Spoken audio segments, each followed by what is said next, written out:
Muy buen día, apreciables estudiantes de Prepa en Línea CEP. Bienvenidos a nuestra primera sesión de espacios abiertos de nuestra semana número 3. En esta semana estamos revisando los recursos de nuestra unidad número 3, los sistemas vivos. Muy importante la entrega de nuestra actividad integradora número 5, los seres vivos, y nuestra actividad integradora número 6, llamada la nutrición. Hay un aspecto muy importante en estas dos actividades y considero que son actividades sencillas. No son actividades simples, pero sí sencillas. No tenemos que hacer presentaciones, no tenemos que hacer videos, únicamente la entrega de dos documentos en el cual, cumpliendo los requisitos que se nos están solicitando. Pero muy importante en ambas, es importante que desarrollemos esos conceptos y nuestras aportaciones con nuestras propias palabras.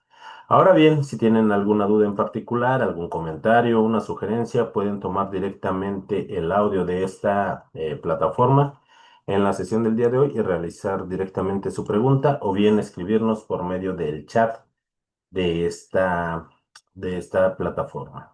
Ahora bien, se está generando un video el cual se subirá a la brevedad posible a la plataforma de YouTube, donde ustedes pueden escribir sus dudas en la sección de comentarios. Lo más importante es que sigamos las normas de comunicación virtual. ¿Cuáles son los aprendizajes esperados de esta semana? Recuerden que yo considero que ya nuestro propósito formativo debe de habernos quedado completamente claro. Nuestro propósito formativo, recuerden que es reconocer las características del pensamiento científico que sustenta las ciencias experimentales. Si ya revisaron sus recursos, se habrán dado cuenta de que en esta semana estamos tomando aspectos de la biología, de ecología, de nutrición, de bioquímica, y todas estas son ciencias experimentales, al igual que la química y la física, que tuvieron una mayor importancia en nuestras primeras 2 semanas. Esto nos va a permitir el análisis de la dinámica del universo, comprendiendo la estructura de la materia y la interrelación que tiene con la energía. En esta semana comprenderemos cómo se interrelaciona la materia y la energía, pero sobre todo en organismos vivos. Y ese es el propósito de esta semana. Aprender sobre la relación entre materia y energía, y también características que tienen los seres vivos y que nos diferencia de la materia inerte. Conoceremos de esos procesos vitales que tienen los seres vivos y también cómo es su nutrición. Y de hecho, aprenderemos acerca de la clasificación de los seres vivos de acuerdo a su nutrición, de acuerdo al tipo de célula del cual están conformados. Y reflexionaremos que todos los organismos vivos están relacionados en sistemas biológicos complejos. Para nuestra actividad integradora número 5, ¿alguien tiene alguna duda en particular?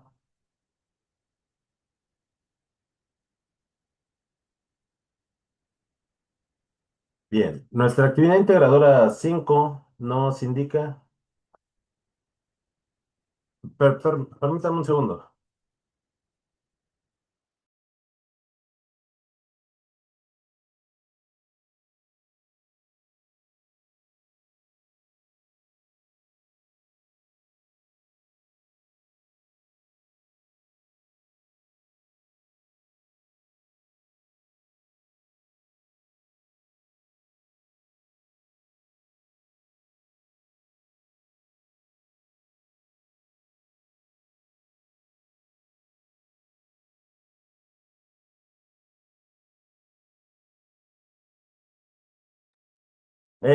Continuando, ¿alguien tiene alguna duda en particular acerca de nuestra actividad integradora número 5, llamada los seres vivos?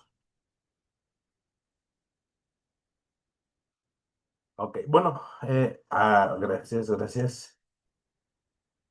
El propósito de esta actividad es comprender las características de los seres vivos, sus procesos vitales, cómo se clasifican y los diferentes tipos de organismos. Para ello, es importante que nosotros conozcamos las características de los seres vivos, comprendamos los procesos vitales, identifiquemos la existencia de organismos unicelulares también.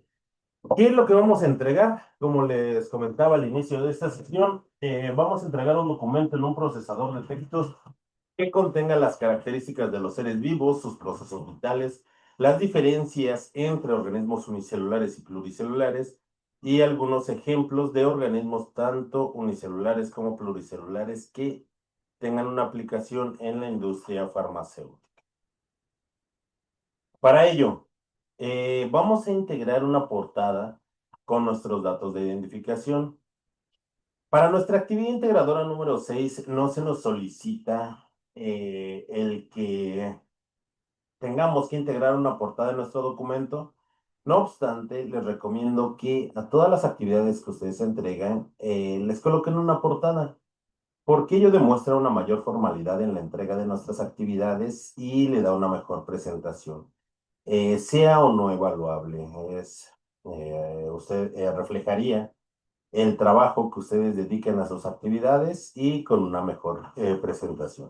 Para nuestra actividad integradora número 5, sí, la portada es evaluable, así es que es importante que tenga todos sus datos de identificación y el título del documento.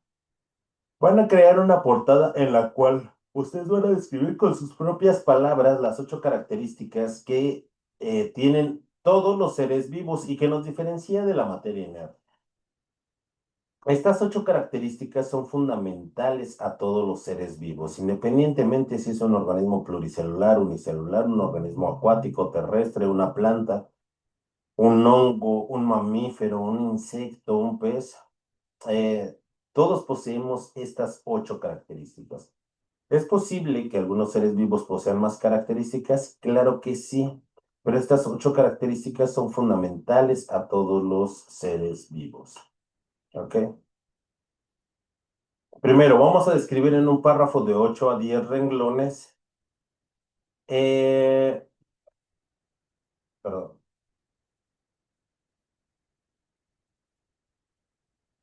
Vamos a describir en un párrafo de 8 a 10 renglones los procesos vitales y su relación. Después vamos a elaborar un cuadro en el cual vamos a indicar las características de organismos unicelulares y de organismos unicelulares, tomando como referencia el cuadro que se nos muestra en la descripción. Vamos a mencionar tanto un organismo unicelular como un organismo pluricelular que se utiliza en la industria farmacéutica y que bueno, vamos a investigar en diferentes fuentes de información, anotando el nombre del microorganismo y dos ejemplos, ya sea de sus usos en en la medicina o en el desarrollo de algún tipo de medicamento. Y finalmente vamos a escribir una conclusión de media cuartilla en la cual vamos a explicar con nuestras propias palabras y en base a lo que nosotros realizamos previamente acerca de la importancia del conocimiento científico para el estudio de los seres vivos.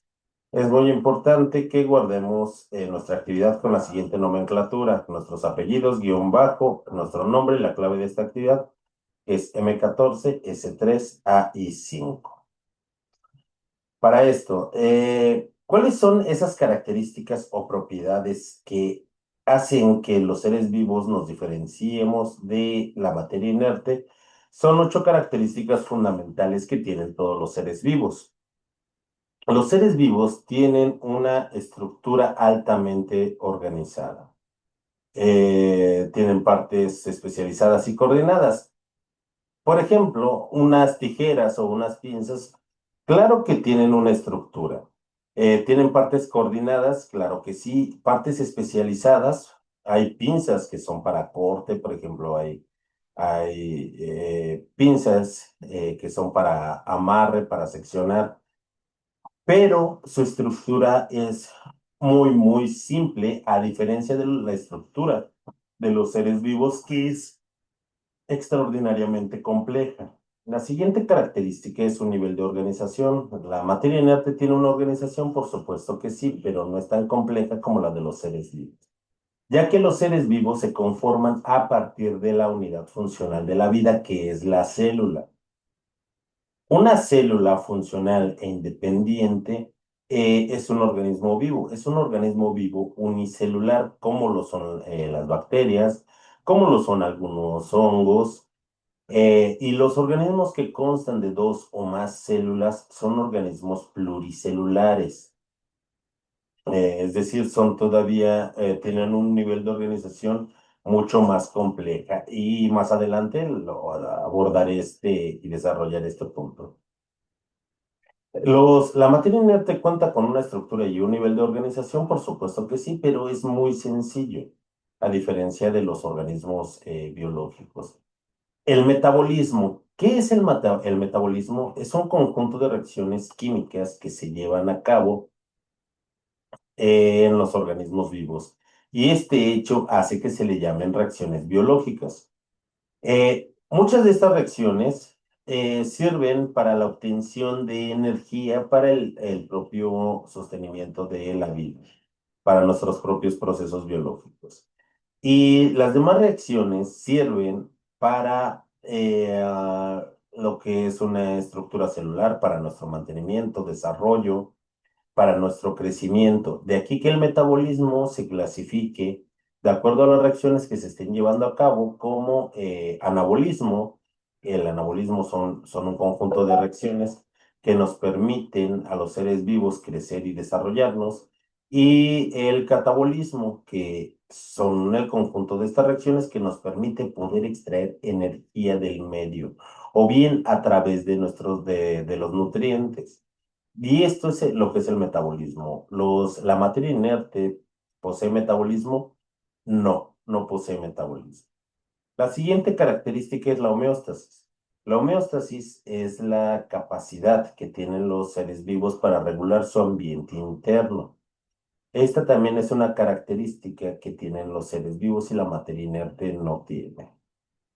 ¿De qué hablamos entonces con esta capacidad de regular el ambiente interno?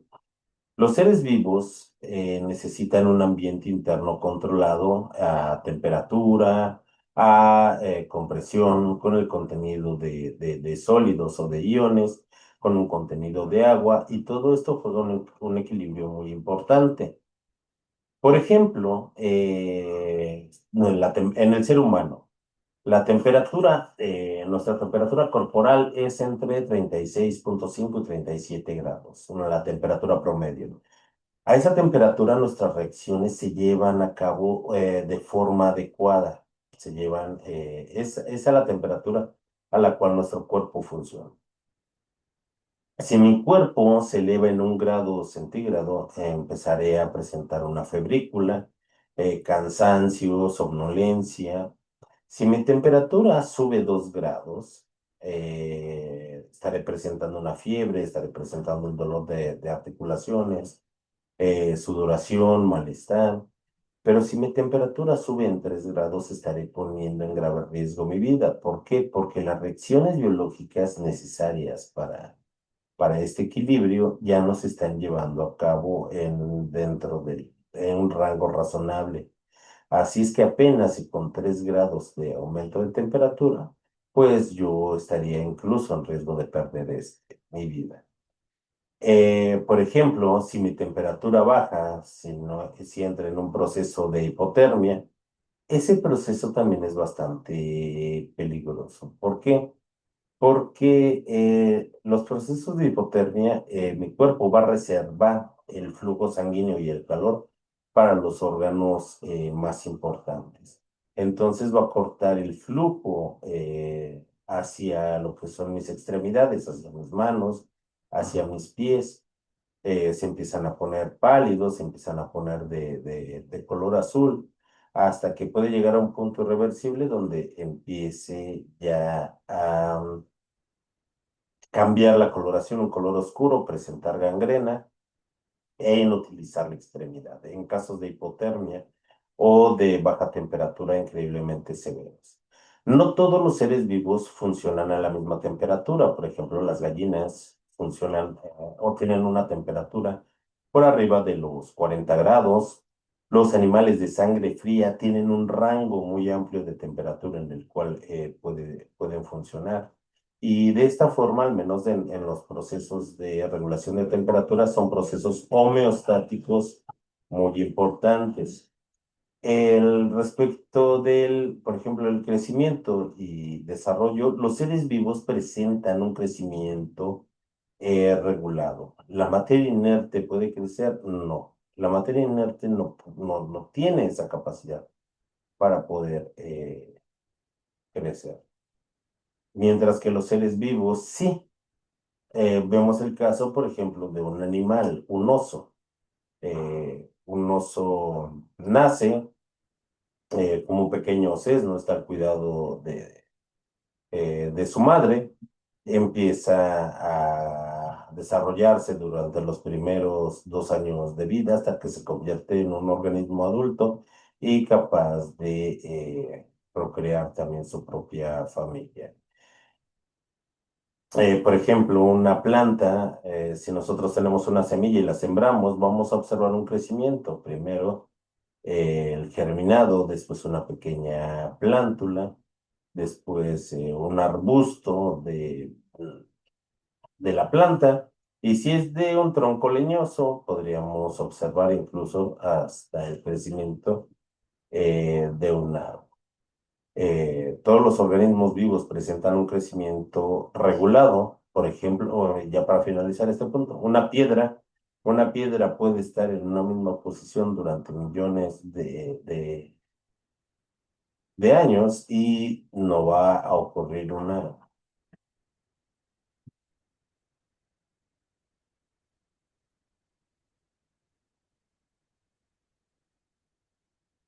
un crecimiento por parte de lo que es esta planta o bien de la materia inerte. La materia inerte no crece y esto es algo importante porque ya tenemos características propias de los seres vivos. En el caso de la reproducción es un mecanismo muy importante en el cual se permite la permanencia de una especie viva. La reproducción puede ser de forma sexual o de forma asexual. Le llamaremos una reproducción sexual cuando se necesiten dos organismos parentales, que quiere decir un organismo padre y un organismo madre que donen esas células germinales y con ello den origen a un nuevo ser. No todos los seres vivos se reproducen de forma sexual, también hay una reproducción asexual y quiere decir la división de una célula dando origen a dos células hijas nuevas. Este proceso, por ejemplo, es claro en absolutamente todas las bacterias, pero también es un proceso que se lleva a cabo en plantas y algunos animales también tienen la capacidad de reproducirse de forma sexual. De hecho, es por una clasificación que se llama fragmentación. Aquí hay algo importante que manifestar. En el caso de los virus, o por ejemplo también los priones, los virus y los priones no son seres vivos. ¿Por qué? ¿Los virus se reproducen? Por supuesto que sí, pero eh, los virus necesitan infectar a un organismo vivo para poderse reproducir, si no, no es posible. De forma específica, ¿los virus se reproducen? Sí. ¿Los virus son seres vivos? No. ¿Por qué? Porque no presentan un metabolismo, no presentan una homeostasis. Eh, al faltarles una característica de los seres vivos, entonces ya no es considerado como tal. Los organismos vivos también presentan una irritabilidad o una respuesta de estímulos que vienen del medio ambiente. Eso es característico. Por ejemplo, en la pantalla yo les pongo en la imagen una de estas plantitas que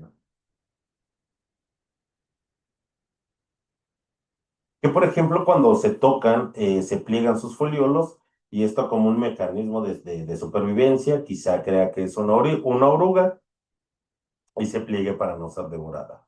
O por ejemplo, ¿qué es lo que pasa cuando nosotros llegamos a casa y no lo sé, sale un perro corriendo y nos empieza a ladrar? Generalmente nos alarmamos, brincamos, gritamos o corremos. ¿Por qué? Porque es un estímulo también de nuestro medio ambiente.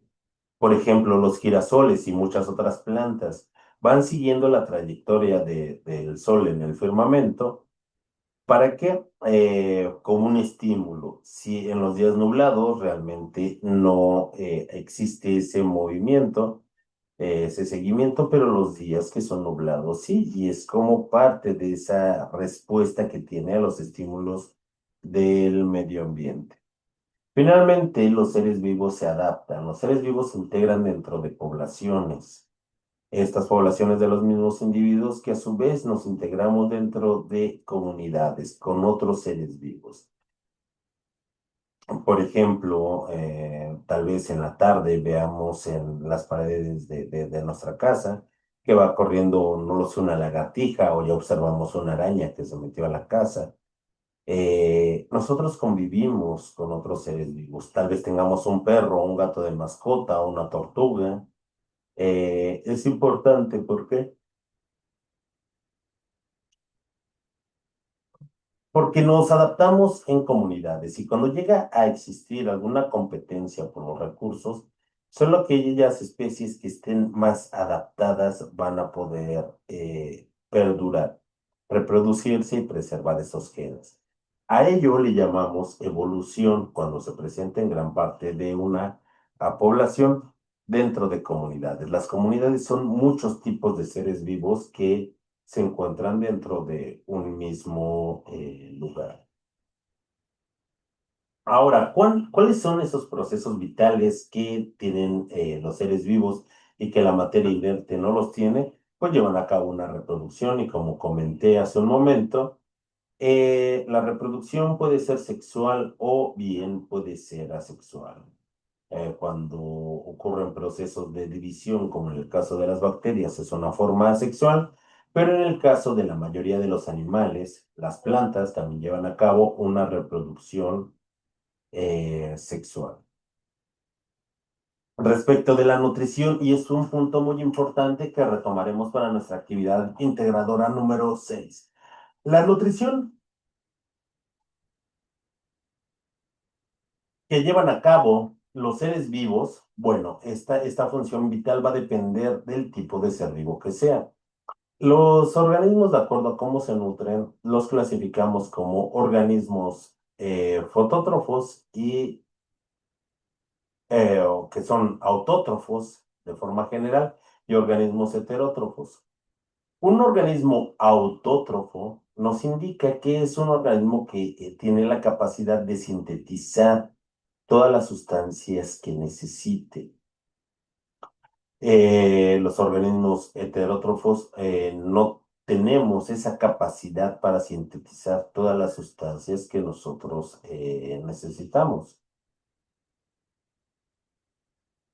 De aquí que las plantas, como organismos autótrofos y de un hecho más específico, que son organismos fotoautótrofos, este tipo de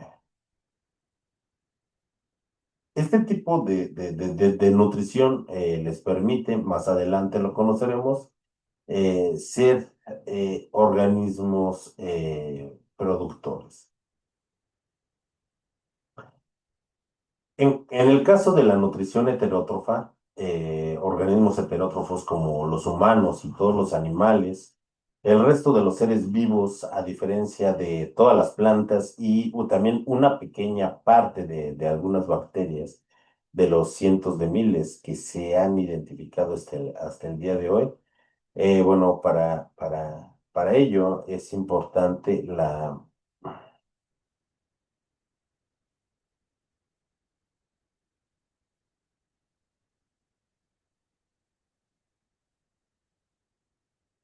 perdón. En los organismos heterótrofos entonces no tenemos la capacidad de sintetizar todas las sustancias que necesitamos. De ahí que necesitamos esos nutrientes que ya están preformados, pero los adquirimos de otros seres vivos. Por ejemplo,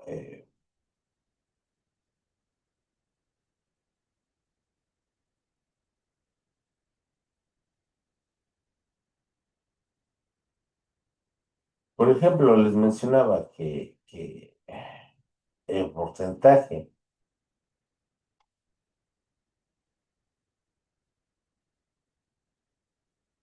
De organismos heterótrofos respecto de organismos autótrofos es considerable de acuerdo al número de plantas que hay. Los heterótrofos van a tomar esas moléculas ya preformadas consumiendo otros seres vivos. Por ejemplo, el ser humano consume cerdo, pollo, pescado, cerdo, res y además consume microorganismos. Por ejemplo, en lo que es Yakult o yogur, es muy importante la presencia de estos microorganismos.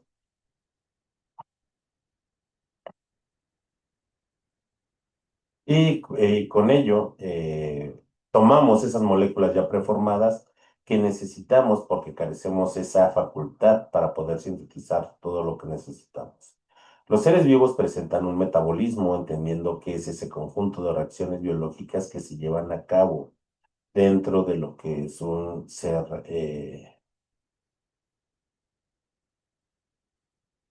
vivo.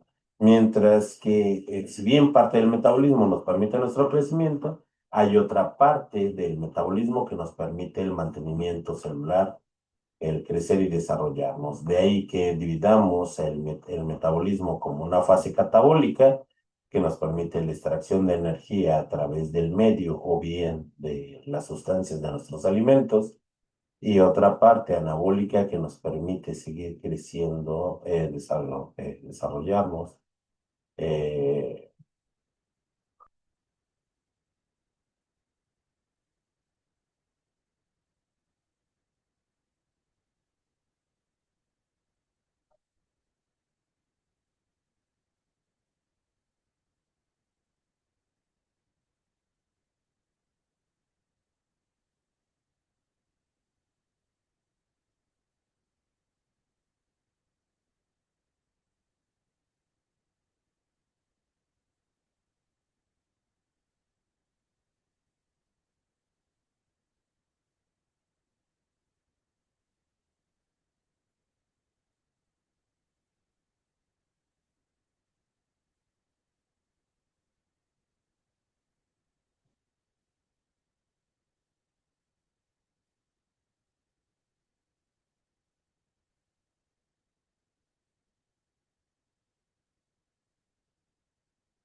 Ahora bien, respecto de la respiración es un proceso que se lleva a cabo en los seres vivos y esta respiración puede ser un proceso aerobio o anaerobio. ¿A qué vamos con lo que es un proceso anaerobio? El proceso anaerobio nos indica que es el que se lleva a cabo eh, sin la presencia de oxígeno. ¿Cómo es que se lleva a cabo este tipo de proceso? Mediante la reducción, algunos procesos químicos en los cuales se utiliza la reducción del hierro o bien la reducción, por ejemplo, del nitrógeno. Estos aspectos son importantes. ¿Por qué? Porque ahí terminan parte de ese metabolismo químico y biológico en algo llamado cadena respiratoria. ¿Qué es lo que pasa con los organismos que somos aerobios, como el ser humano? Pues necesitamos forzosamente el oxígeno que está presente en el aire para completar nuestros procesos respiratorios. Entonces, dentro de lo que son los organismos vivos y sus procesos vitales, la respiración se lleva a cabo en absolutamente todos los seres vivos, sí, pero esa respiración no se lleva de la misma forma en todos los seres vivos. Los seres vivos también transportan sustancias, y no solo eso, desde la unidad fundamental de la vida, una sola célula, sea esta autótrofa o sea esta heterótrofa, es importante comprender estos procesos vitales que son necesarios para el sostenimiento de la vida. Respecto de los seres vivos, y aquí voy a mencionar mejor lo que es el nivel de organización que tienen los sistemas, perdón, los organismos vivos a diferencia de la materia inerte, que si bien la tienen, es un nivel de organización muy sencillo. Todo ocurre con la formación de esas moléculas a partir de los átomos que se encuentran en la tabla periódica, pero también es importante mencionar que aquellas moléculas que en su estructura tienen átomos de carbono, se les conocerá como lo son.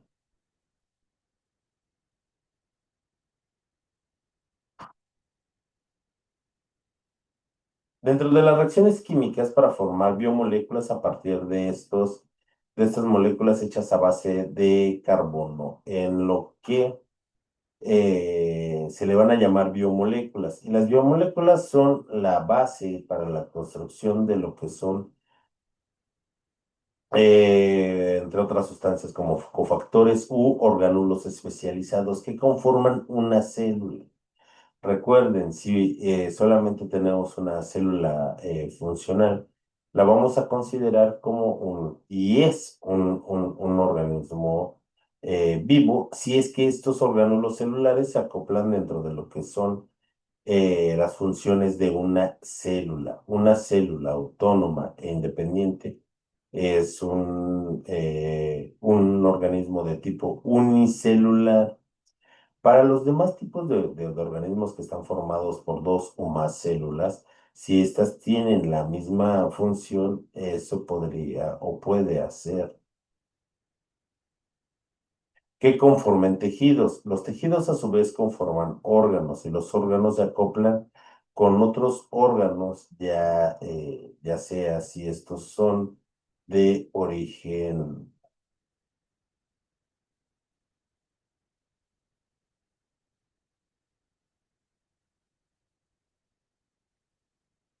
Los tejidos a su vez van a conformar órganos y los órganos se van a acoplar formando sistemas de órganos bastante complejos. Por ejemplo, el ser humano cuenta con un sistema esquelético, consta de un sistema tegumentario, consta de un sistema respiratorio, de un sistema respiratorio, un sistema digestivo, cuenta con un sistema de soporte, un sistema muscular. El sistema de soporte es el sistema óseo, un sistema muscular y no sé si me hayan faltado algunos de estos sistemas. Lo importante es también dentro de esto comprender que hay algunos órganos que se acoplan dentro de estas funciones y hay otros que son importantes para la formación a su vez de estos órganos y se acoplen con dentro de los sistemas. Si bien cada uno de sus sistemas cuenta con órganos especializados para una actividad, también es importante que algunas de estos órganos forman parte de los sistemas y esto para mantener una comunicación efectiva y soportar o mantener esos procesos vitales. También algo muy importante, todos los seres vivos estamos formados en la misma proporción, mas no en la misma cantidad. Desde una pequeña bacteria hasta un enorme elefante van a tener la misma proporción de estos elementos que les vamos a llamar bioelementos. En el caso del carbono, el hidrógeno, el azufre, el nitrógeno y el fósforo son considerados también como los bloques de construcción para la formación de biomoléculas. ¿Qué biomoléculas son importantes en los seres vivos? Los carbohidratos, los lípidos, las proteínas y los ácidos nucleicos. ¿Ok? Ahora bien, dentro de lo que son los organismos vivos, existen, ya sabemos, organismos unicelulares y organismos pluricelulares, organismos que están hechos de una sola célula o bien organismos que están hechos de muchas células. Los podemos clasificar de acuerdo al tipo de célula al cual pertenecen y de ahí vamos a tener dos tipos, lo que es una célula eucariota y lo que es una célula procariota.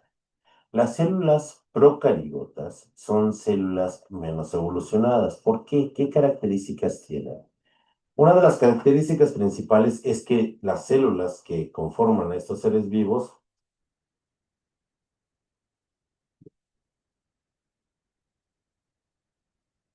eh,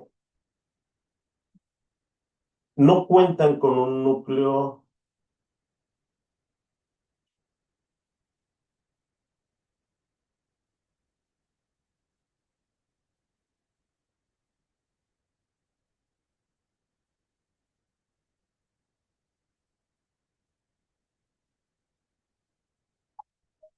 eh,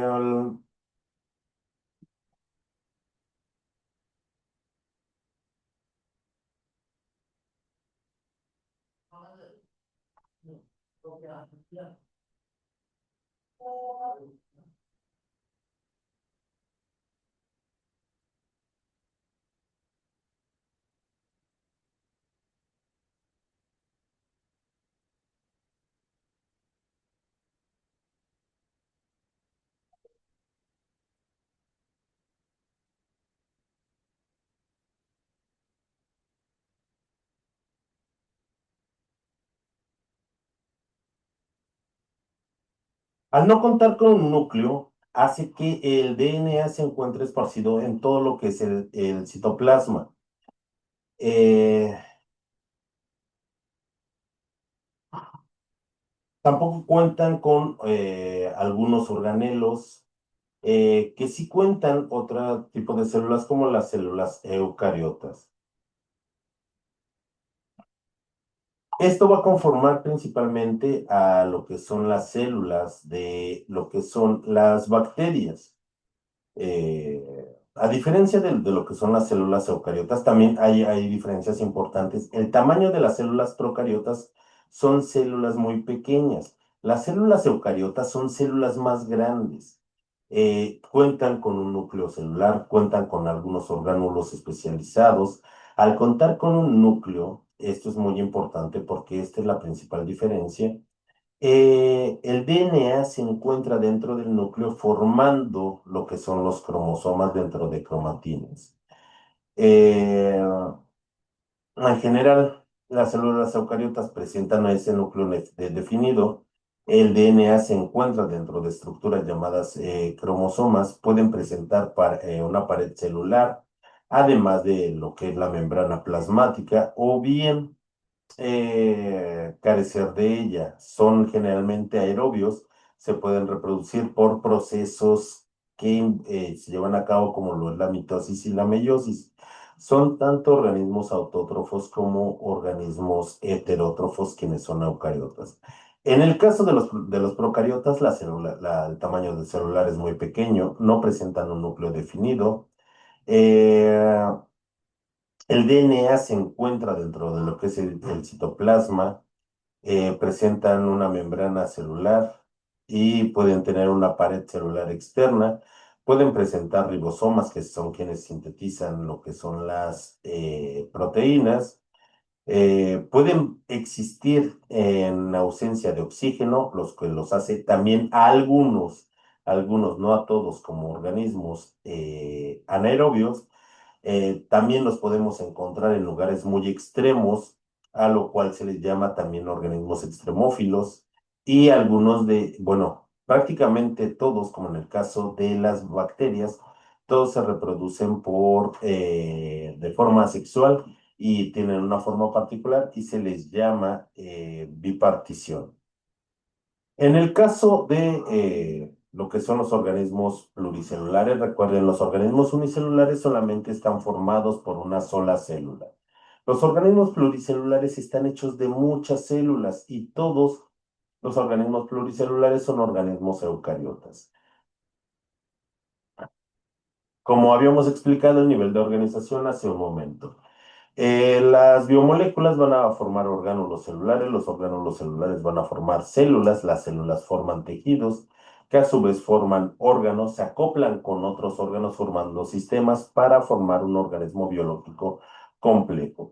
¿Y por qué es ello? Bueno, al constar de diferentes tipos de tejidos u órganos, esto facilita la colaboración y la división de actividades. Es por ello que los organismos vivos pueden o tienen un sistema reproductor, un sistema circulatorio, un sistema nervioso, un sistema digestivo, un sistema respiratorio, porque cada uno de estos cuenta con órganos que están especializados para cada una de las actividades.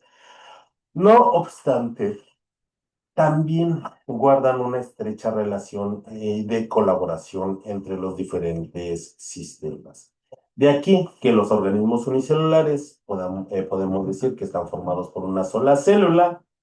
Eh, Dentro de los reinos que los encontramos, tanto hay organismos eucariotas como procariotas, que son unicelulares pertenecientes a los reinos bacteria, arquea, al reino protozoa, al reino fungi y al reino cromista. Los tamaños son muy pequeños, que van desde menos de 1 micrómetro, quizá hasta algunos pocos milímetros. Pueden vivir en hábitats extremos, ¿ok? No conforman estructuras complejas. La mayor agregación celular son en colonias de bacterias, por ejemplo, o colonias de microorganismos, pero son organismos independientes que simplemente se encuentran alojados en un mismo espacio. Respecto de los organismos unicelulares, poseen dos o más células, tenemos tanto o de aquí organismos pluricelulares, solo vamos a tener organismos eucariotas del reino de los animales, del reino de las plantas, del reino fungi, del reino cromista.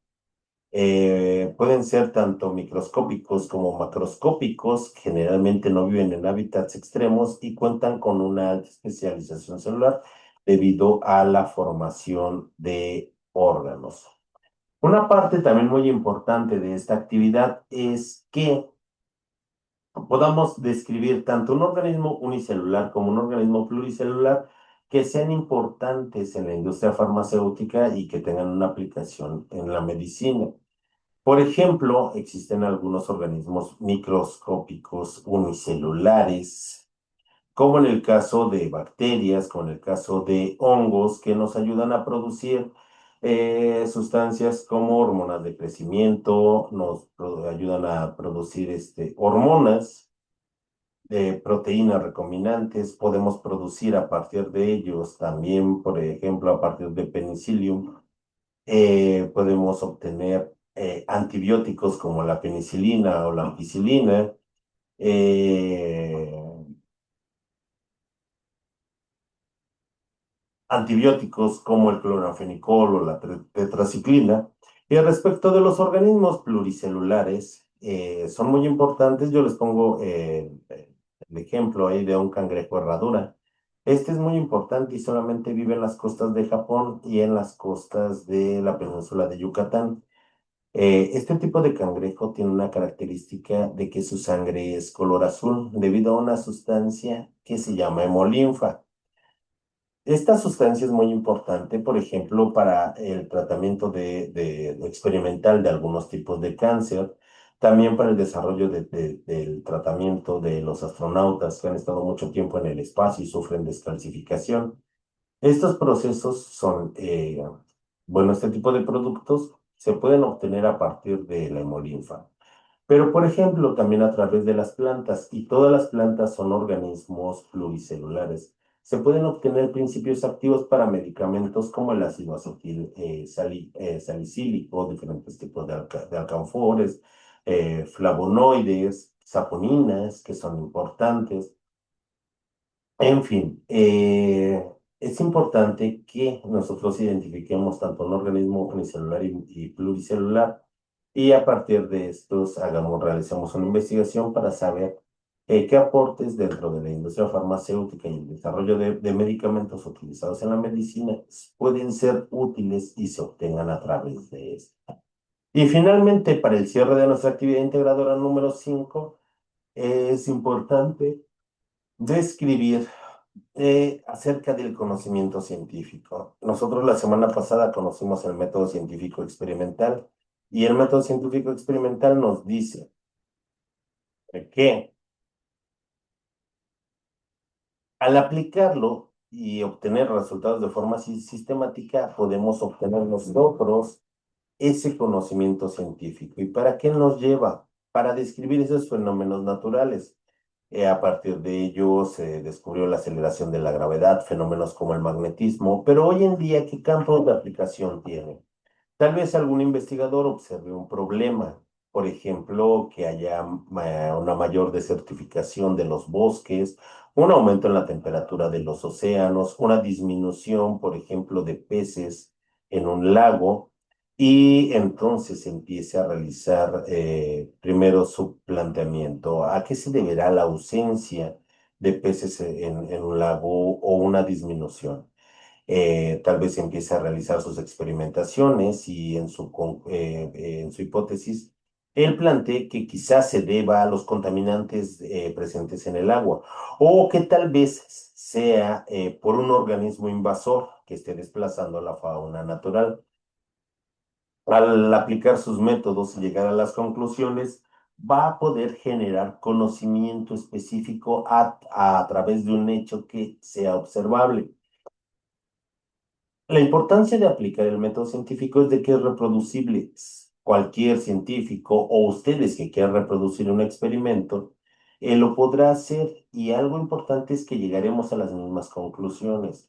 Si llegamos a las mismas conclusiones, eso es conocimiento científico que se logra alcanzar al aplicar el método científico.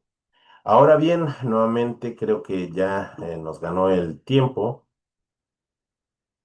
¿Para qué? Para abordar nuestra actividad integradora número 6. Le explicaremos el próximo viernes.